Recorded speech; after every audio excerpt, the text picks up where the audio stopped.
अस्सलामु अलैकुम वरहमतुल्लाहि ताला वबरकातुहू। अज़ीज़ नाज़रीन, उम्मीद है कि आप लोग खैर आफ़ियत से होंगे। अल्लाह आप लोगों को सलामत रखे। अज़ीज़ नाज़रीन, हालात हाजिरा के मुताबिक बहुत अच्छी शायरी होने वाली है इमरान प्रतापगढ़ी की। आइए देर ना करते हुए इस शायरी को समात कीजिए।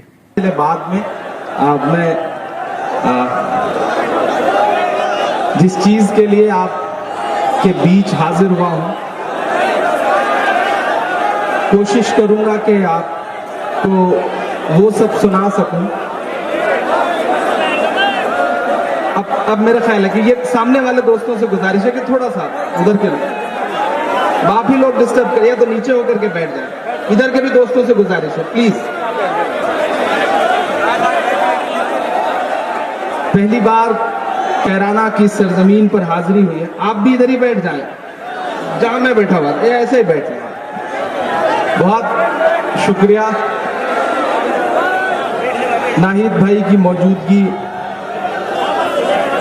पूर्व सांसद साहिबा की मौजूदगी और इस मुशायरे की जो कन्वीनर हैं इकरा साहिबा, उनका दावतनामा अंसार साहब के हवाले हम तक आया।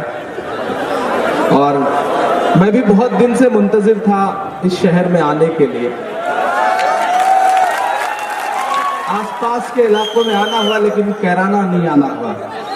मुझे याद आता है नाहिद भाई के 2007-2006 के आसपास, जब शुरू में घुटनों के बल चल करके, नन्हे पांव के बल चल करके मुशायरों में थोड़ा सा सफर शुरू हुआ था, तो बहुत नाम सुना करते थे एक शख्स का, मुनव्वर हसन साहब का। बड़ी ख्वाहिश थी कि अल्लाह कभी मौका देगा तो उस मर्द, उस दिलेर इंसान के सामने कुछ अशार पढ़े जाएंगे। लेकिन 10 दिसंबर 2008 की एक मनहूस सी रात थी जब जिन्हें आप बहुत चाहते थे और जिन्हें हमारे इलाके तक इनकी शोहरतें थी, वो आपसे बिछड़ गए, वो आपसे अलग हो गए। लेकिन अल्लाह ने उनकी विरासत की जिम्मेदारी उनके बेटे के कांधों पर डाली है। आज पहली बार नाहिद साहब से मुलाकात हुई। इससे पहले मेरा ख्याल है कि टीवी चैनल्स या फिर खबरों के जरिए आपको देखता पढ़ता रहा, कभी बात कभी मौका नहीं मिला। मैं 4 मिसरे पढ़ता हूँ, शुरुआत करता हूँ।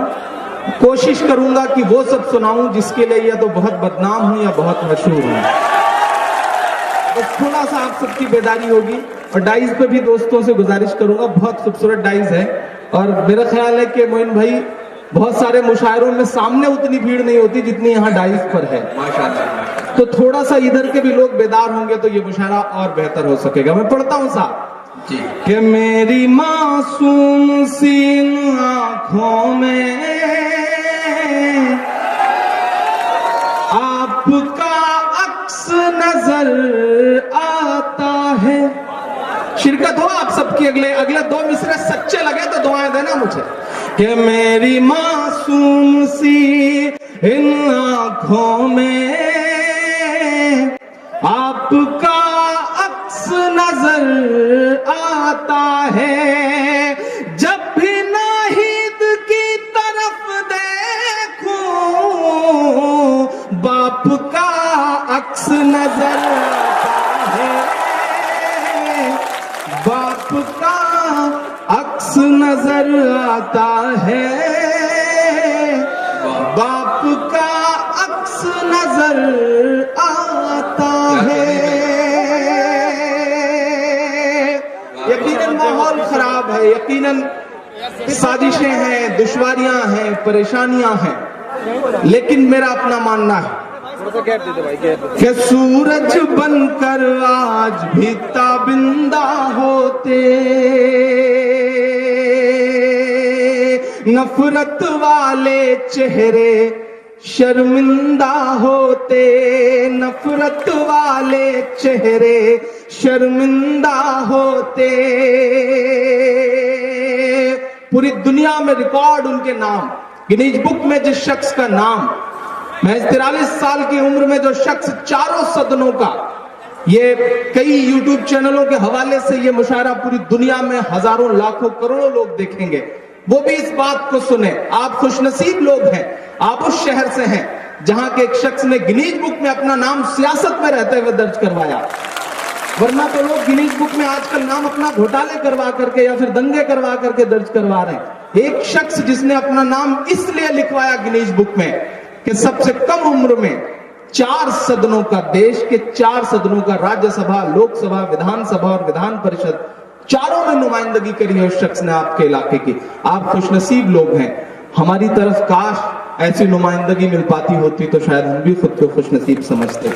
मैं सलाम करूंगा, अल्लाह उन्हें जन्नत नसीब करे, अल्लाह उनकी कब्र को नूर से भरे। मैं मिसरा पढ़ता हूं साहब कि सूरज बनकर आज भी ताबिंदा होते, नफरत वाले चेहरे शर्मिंदा होते, थी किसकी औकात के आंख उठा पाता, काश मुनव्वर हसन आज जिंदा होते, काश मुनव्वर हसन आज जिंदा होते, काश मुनव्वर हसन आज जिंदा होते।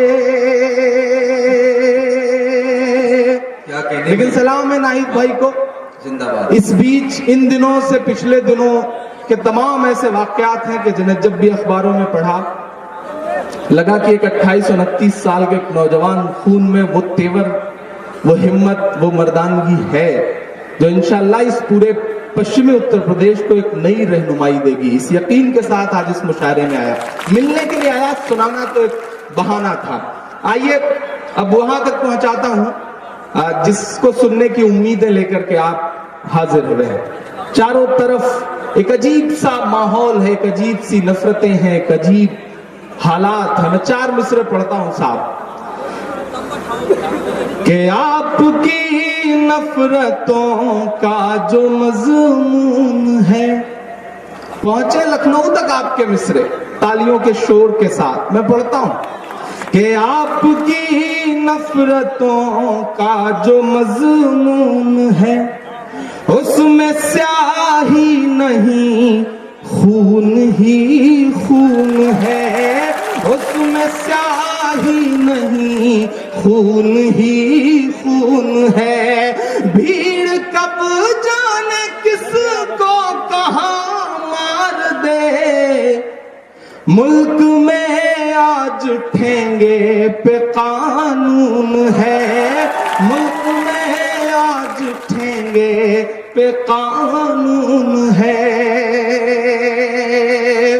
लेकिन इस सब के बीच मायूसी कुफ्र है। आप सबको यह एहसास दिल में रखना है कि 1400 साल की जो आपकी तारीख है उसमें बहुत आसानियां कभी नहीं रही हैं। आज कैसे होती, जब उनके वक्त से नहीं रही हैं जो आपके मजहब को इस दुनिया में लेकर आए, तो आसानियां आज भी नहीं रहेंगी। ये सोच के जिंदा रहना है। मैं मिसरे पढ़ता हूं साहब कि सच की पहचान बनकर जियो तो सही, तुम निगहबान बनकर जियो तो सही, तुम निगहबान बनकर जियो तो सही, सच की पहचान बनकर जियो तो सही। ये ज़माना अदब से झुकाएगा सर, तुम मुसलमान बनकर जियो तो सही, तुम मुसलमान बनकर जियो तो सही। कि रब की राहों में फरियाद तो कीजिए, मुश्किलों में उसे याद तो कीजिए, मुश्किलों में उसे याद तो कीजिए। आज की 2 खास खबरें बताऊं। एक बहुत विवादास्पद नाम थे चंद्रा स्वामी, तांत्रिक थे बहुत बड़े, नहीं रहे आज ही। और एक अच्छी खबर और सुनाऊं, ये तो एक बुरी खबर थी। एक अच्छी खबर ये रही कि एक बहुत सरफिरा सा पगलाया इंसान है जिसके गाने सुन सुन करके आप लोगों ने उसे स्टार बनाया। नहीं, सोनू निगम नहीं, अभिजीत हर दिन बदतमीजियां करता रहता है। कल उसने ट्वीट किया शहला के बारे में, अरुंधति रॉय के बारे में, और सोशल मीडिया पे जो आपकी सक्रियता है उसका असर यह हुआ है कि आज ट्विटर ने उसका अकाउंट सस्पेंड कर दिया, तो पहली लात पड़ी है उस शख्स को। अल्हम्दुलिल्लाह ये एक अच्छी खबर मैं पढ़ता हूं साहब, ये जिस तरह की बयानबाजी करने वाले जो इस तरह के खुराफाती लोग हैं, उनका जवाब शायद इस तरह भी दिया जा सकता है कि रब की राहों में फरियाद तो कीजिए, मुश्किलों में उसे याद तो कीजिए, मुश्किलों में उसे याद तो कीजिए, किसमें दम है अज़ाब बंद करवाए फिर, मस्जिदें अपनी आबाद तो कीजिए, मस्जिदें अपनी आबाद तो कीजिए, मस्जिदें अपनी आबाद तो कीजिए। मेरी आंखों के सामने एक बड़ी तादाद में नई नस्ल। दोस्तों तो अभी आप लोग एक अच्छी शायरी समात कर रहे थे, आप लोगों का दिल खुश हो गया होगा। दोस्तों 3 चीज़ें बताता हूँ जिसे हमें करने में जल्दी करना चाहिए। नंबर 1, तौबा करने में जल्दी करना चाहिए। अगर कोई गुनाह बंदा कर बैठे, कोई ख़ता कर बैठे, तो उसे चाहिए कि अल्लाह की बारगाह में तौबा कर ले, पता नहीं कब मौत का फरिश्ता आ जाए। नंबर 2, अगर बेटा या बेटी जवान हो जाए, बिलखुसूस अगर बेटी जवान हो जाए तो उसका निकाह करने में जल्दी करना चाहिए। अगर औलाद गलत कदम उठाती है और औलाद जवान है, माँ बाप अगर शादी नहीं करते हैं, तो ऐसी सूरत में उस गुनाह के ज़िम्मेदार माँ बाप भी होंगे। ऐसे ही अजीज़ साथियों, नमाज़ पढ़ने में भी जल्दी करना चाहिए। जब अज़ान लग जाए, नमाज का टाइम हो जाए, तो नमाज़ पढ़ने में भी जल्दी करनी चाहिए। अजीज़ साथियों, तो इस वीडियो को लाइक और शेयर कीजिए, हमें अपनी दुआओं में याद रखें। अस्सलामु अलैकुम व रहमतुल्लाहि व बरकातुहू।